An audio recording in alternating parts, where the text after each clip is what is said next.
It should be on, yeah? Okay. Great stuff. All right, setting up. Thanks for coming. Hope you still enjoy everything, despite the party and maybe late night yesterday. Good that you're here. So, yeah, I don't know if you do know if that businesses around the world actually are paying and losing $200 billion every year. That's a lot of money. And I think it's time for a revolution, and that revolution starts with, yes, Polkadot, of course. Let's see how the clicker works. So good day, Copenhagen. I'm Alexander Wilke. I'm co-founder of SatoshiPays and Pendulum, and we're active since 10 years in the space. And with Pendulum, we build a shared financial infrastructure, bringing financial inclusion and economical equality to the people and our economy. You want to disrupt traditional finance? We got the tools for you. We got stablecoins. We got FX on chain, and we also have price feeds. So if you want to build something for today's use cases in finance, we can help you. The parachain is live since February, and yeah, we couldn't do it without Polkadot, and that's what this talk is about. So yeah, I really have to tell you why. Let me break down the challenge first. So the 200 billion, right? Even more than 200 billion are paid every year to those dinosaurs. Can you actually see them? To those guys. I mean, don't get me wrong, I love dinosaurs, right? But they got a lot of problems, and yeah, paying them every year this huge amount to those guys, mostly banks, actually. Yeah, it's not the right choice, and it has some, introduces some costs to pay that much money to those dinosaurs. Don't forget, these banks, they have root access to your bank balance, right? I mean, IT admins have the database access, and that causes major implications. And it's quite interesting to understand that a little bit more, because it's also your bank balance and your bank balance and probably your bank balance. So we all kind of are, exposed to that risk. And yeah, for example, the biggest implication is that those banks have an extremely sophisticated system of creating this collateralization for their money, right? That shows up in your bank account. So we all know, and I think I can say there's an agreement with the banking industry, that the money that we see in the bank account is far away from being fully collateralized or even over-collateralized, right? And that's not very good. Some of us as users find that out sometimes. Most recent events with Silicon Valley Bank.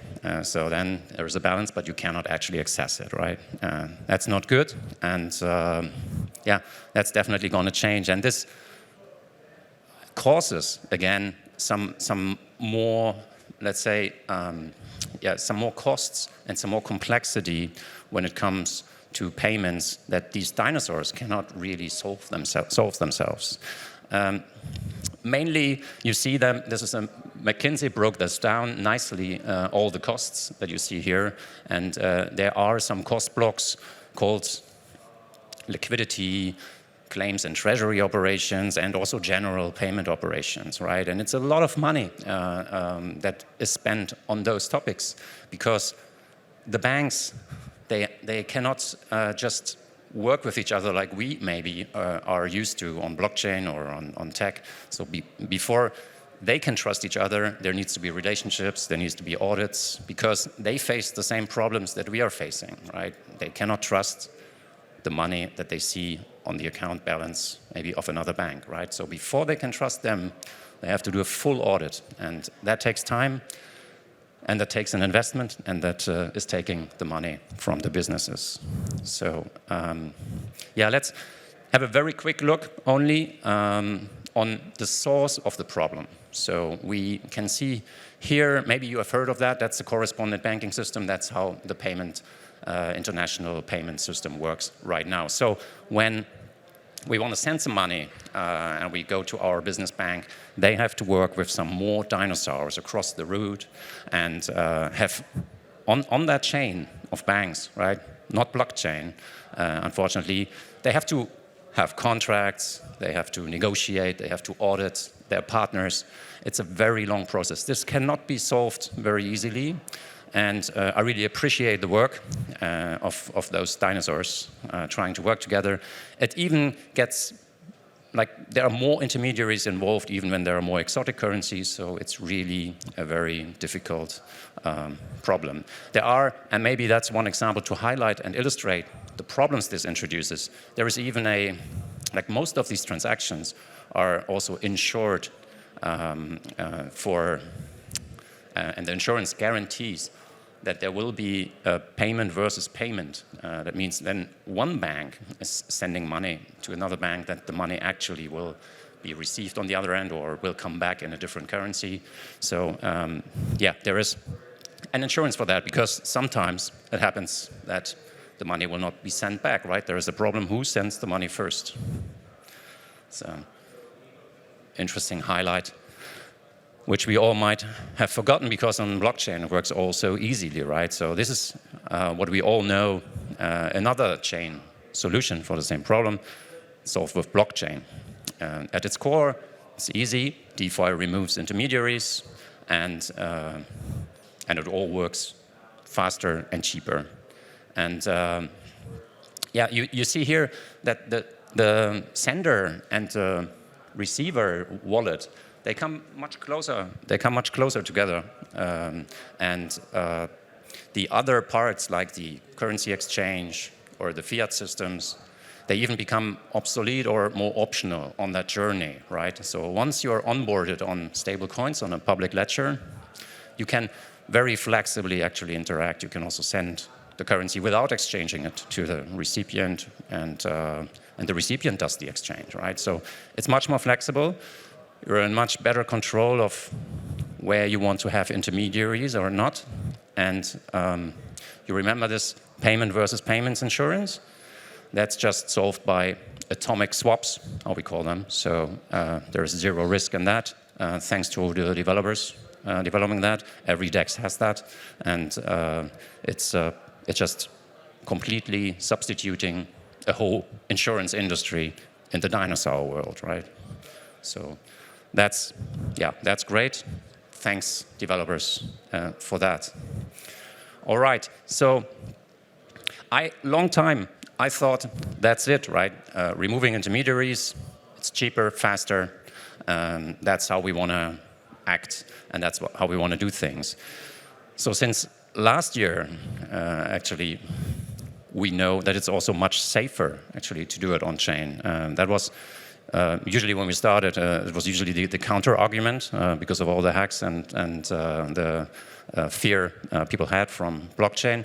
But since last year, where we have seen a lot of unfortunate events of centralized entities having troubles, and a lot of people, not only us, saw the downsides of that and the actual advantage that we have on chain. And I talked about this a little bit already. So the transparency that we have, the auditing that we don't need to do, is reducing these operational risks.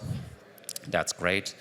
For this cross-border journey, specifically, we also have transparent FX rates, so currency exchange rates, which is not a given in the traditional world. They can be manipulated. They will be set up in some, like not in a transparent way, in a very intransparent way. And you have these all on the public ledger with volumes, with everything you need to make your own assessments. So these rates can only hardly be manipulated any further.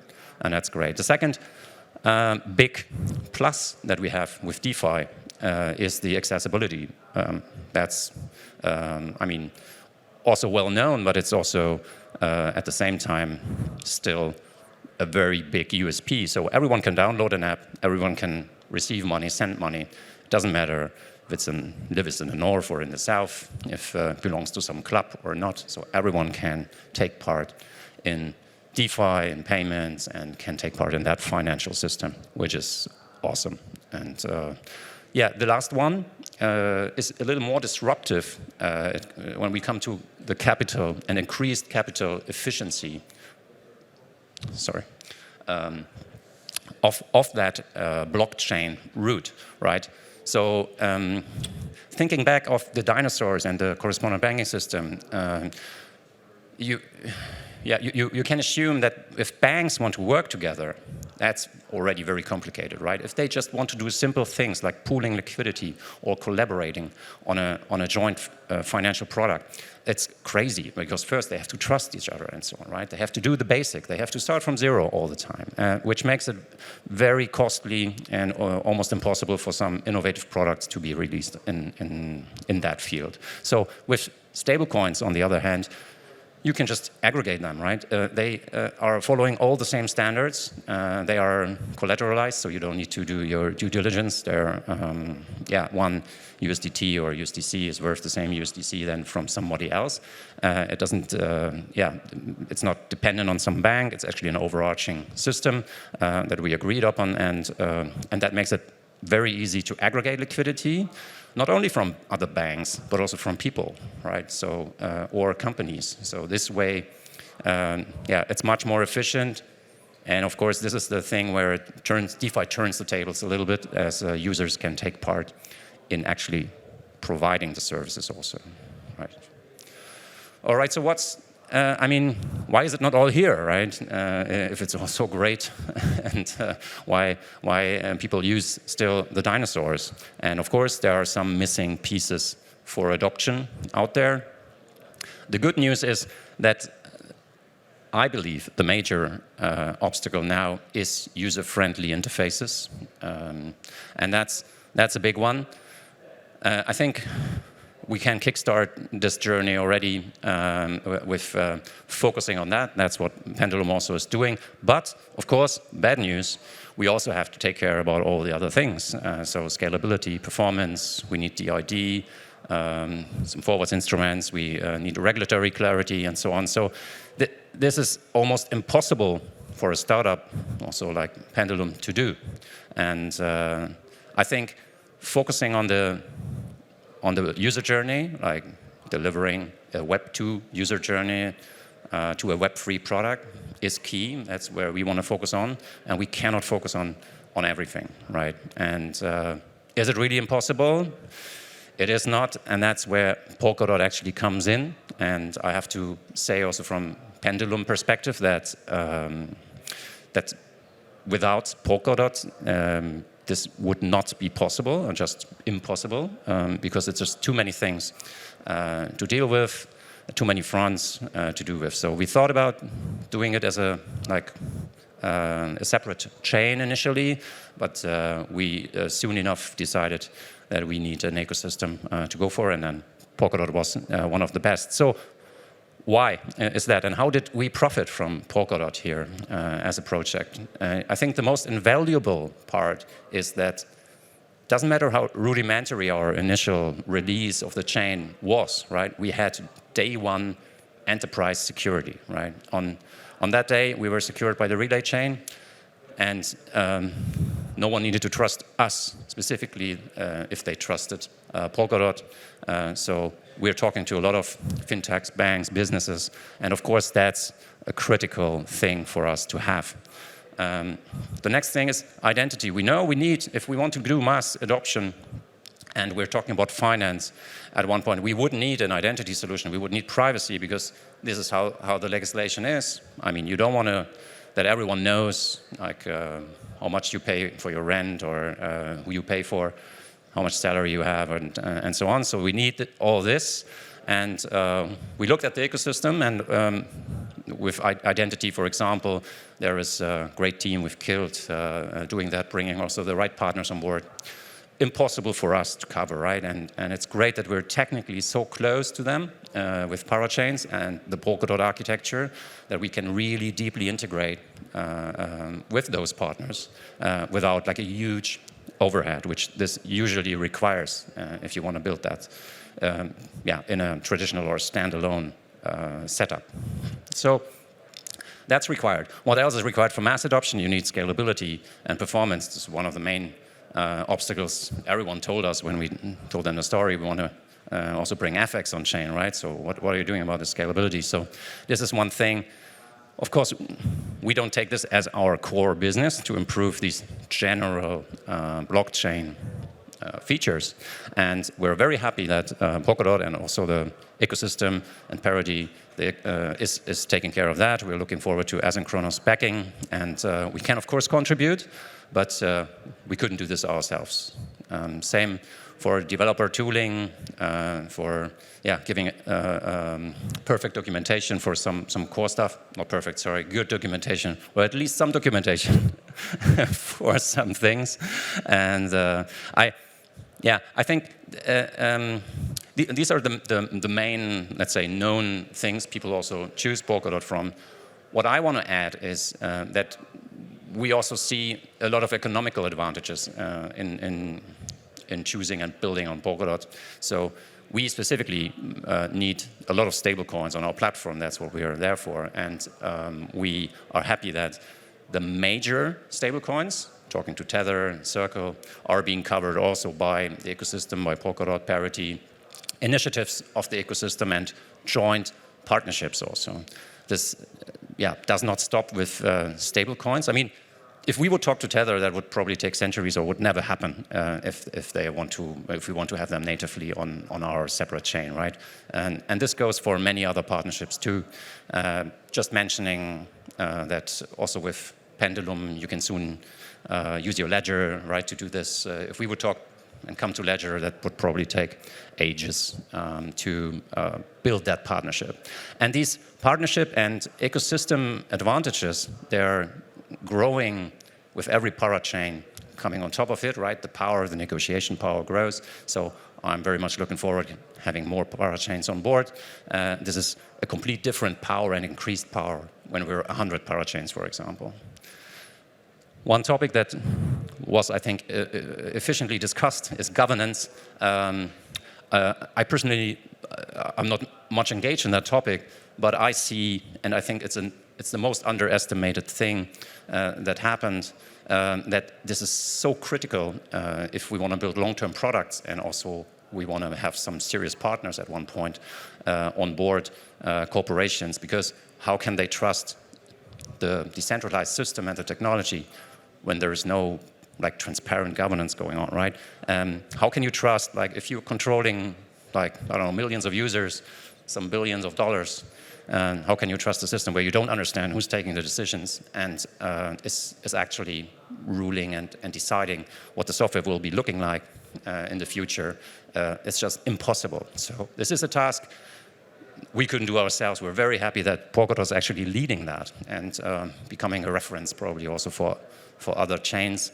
And we are seeing that already from regulators, like positive movements there. But I think this will definitely not create today's crypto hype, but I strongly believe it will create tomorrow's. So I would stay tuned on that, and I think mostly underestimated feature there rolled out. Though very boring, personally also, for myself, but I mean, it's also a focus, right? We want to focus on users and user growth, and this is where our heart beats, right?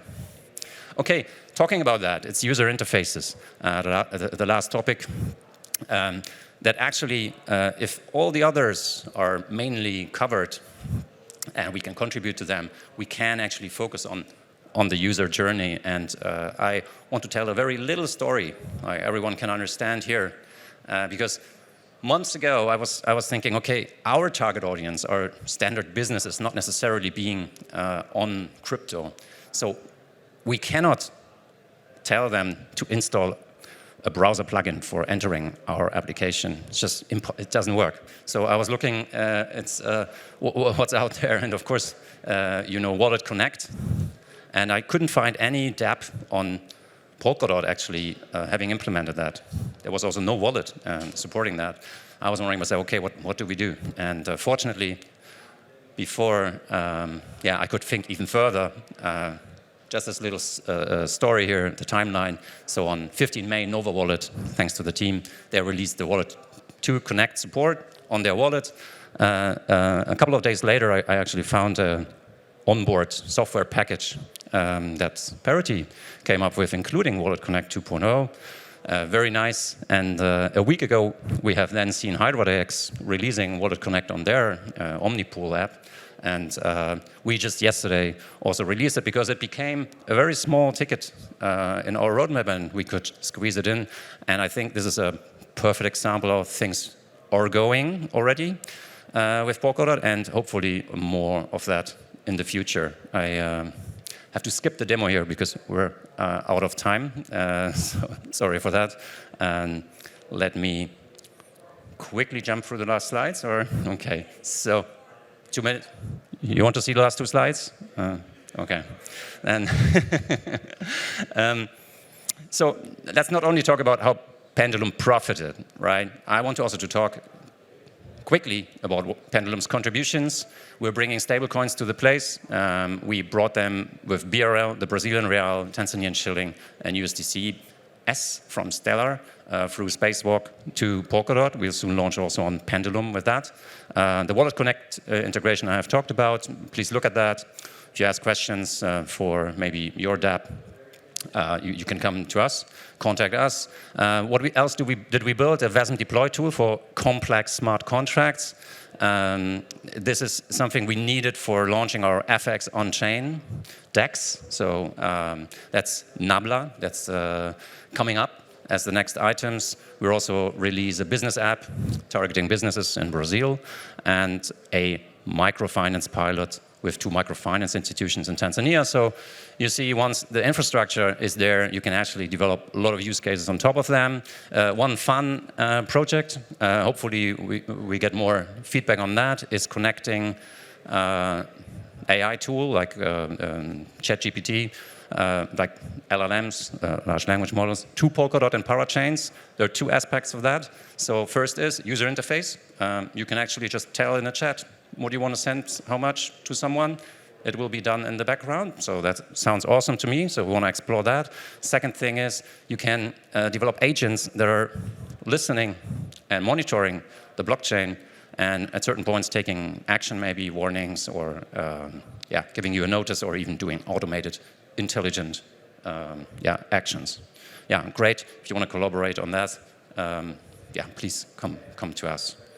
And wrapping it up,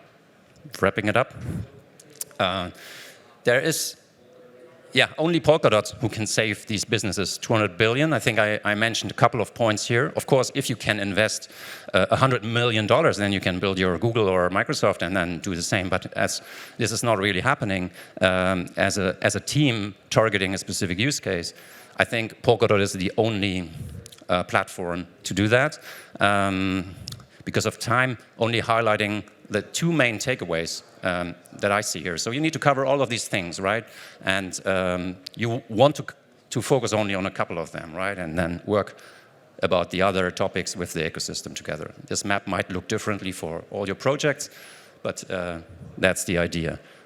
And I talked about governance already, so let me come to the main conclusion. So I see, and you saw the examples here, about the technical synergies that we have, right? And this is what everyone has talked about. Don't want to stress that. It's interoperability. You're very close to your partners. And that's the first step for me. The next step is that we are actually building partnerships. And we talked about that already in the Parachain Summit 2 days ago, that we also, on an economical level, want to work together, right? We want to build verticals, find each other in the ecosystem, and then not only save some dollars here and there for software development, but actually go together and acquire users, right? And I think that's where the music is, and this is where we want to go, and what unleashes the transformation power, actually, if you want to transform an industry, or in our case, the finance industry. And I think this is much needed, much more like focus on the user. We see the growth from Polkadot coming in, and we're open to work together, not only on the technical side of things, but definitely also on an economical partnership side of things. Thanks for the talk. You will find this environment and this ecosystem nowhere else, in my opinion. So yeah, let's leverage that. And thanks for your attention.